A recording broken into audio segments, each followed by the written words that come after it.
एगो लड़की के जब नया नया बियाह होता अपना ससुराल रहते रहे तो वो कहते रहे अपना पति से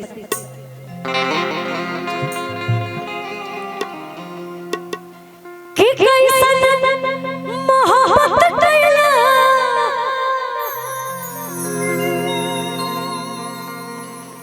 आता हरा लूर रहे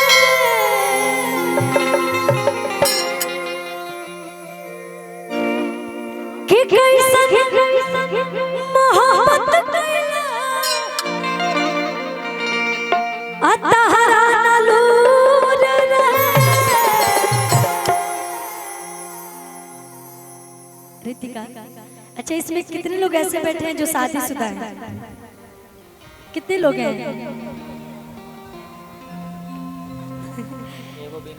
क्यों नहीं के शादीशुदा? चाचा जी रो बयान के भाई लवे क्या सब देखना पड़ रहा है एकदम कलयुग, घोर कलयुग में जिंदगी हम लोग जी रहे हैं। मतलब सामने बैठे, अच्छा ये कैमरा चल रहा है, वीडियो जाएगा चाची तक तो फिर दिक्कत हो जाएगा आपको, है ना? वीडियो चला जाएगा, आप झूठ बोलिएगा तब भी सही बोलिएगा तब। किसका किसका नहीं हुआ है वो लोग हाथ उठाएंगे जरा। कीबोर्ड वाला भैया के नहीं के हुआ। अच्छा कीबोर्ड वाला भैया के करा दे नहीं के भाई, पता नहीं कितना चश्मा बर्बाद। चलिए भगवान करे रहो जल्दी जोड़ी लगाओ फिर।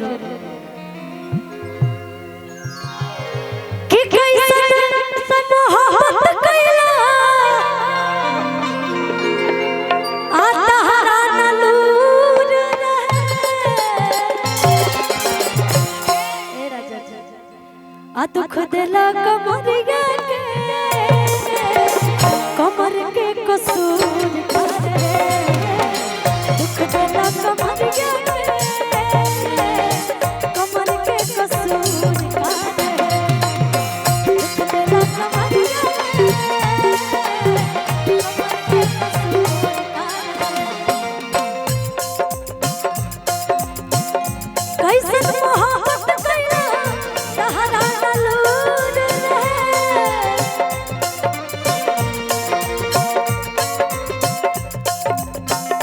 कैसन मोहब्बत कैला सहारा लूर रहे। दुख दिला कमरिया के, कमर के कसूर करे। दुख दिला कमरिया के, कमर के कसूर करे।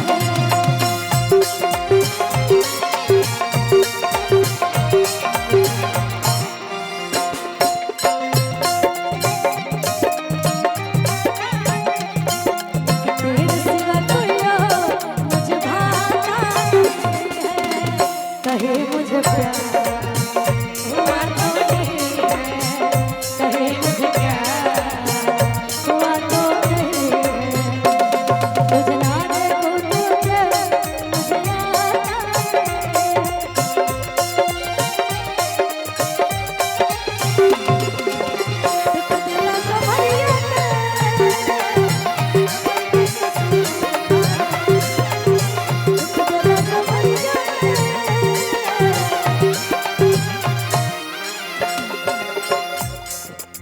ए सखी, उस सखी कहत रही अपना पति से, बड़ी परेशान बनी रजऊ, तोह से हैरान बनी रजऊ। बड़ी परेशान बनी रजऊ, तोह से हैरान बनी रजऊ।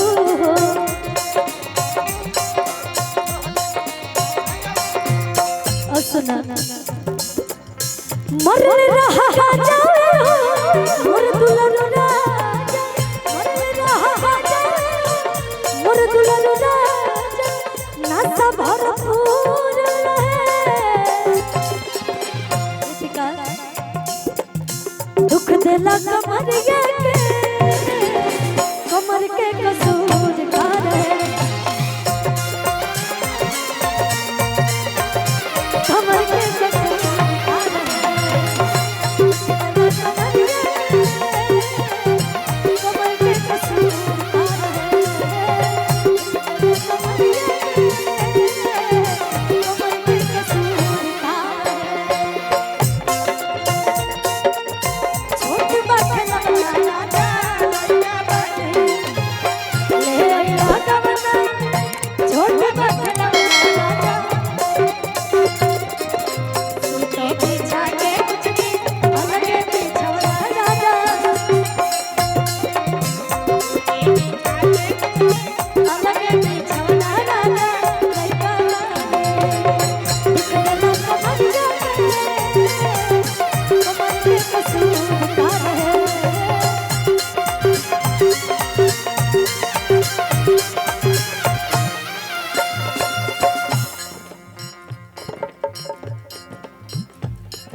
मिलते का कैला कैसन फेल जगा गैला मिलते मिलते का कैला कैसन फेल जगा गैला दुनिया से भूला के हम तो तोहरे में हो गए गुम जो मेरी रूह को चैन दे प्यार दे वो खुशी बन गए हो तुम जिंदगी बन गए हो तुम जिंदगी बन गए हो तुम हाय हाय कमर के कसूर का कमर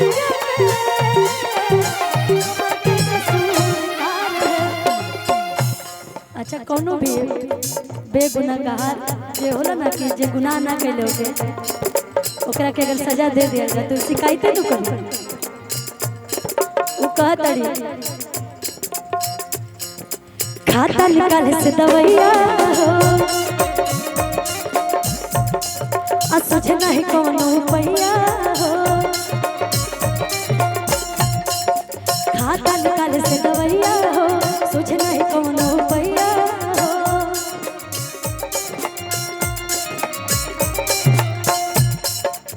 बंद को के लायक राजा को दिल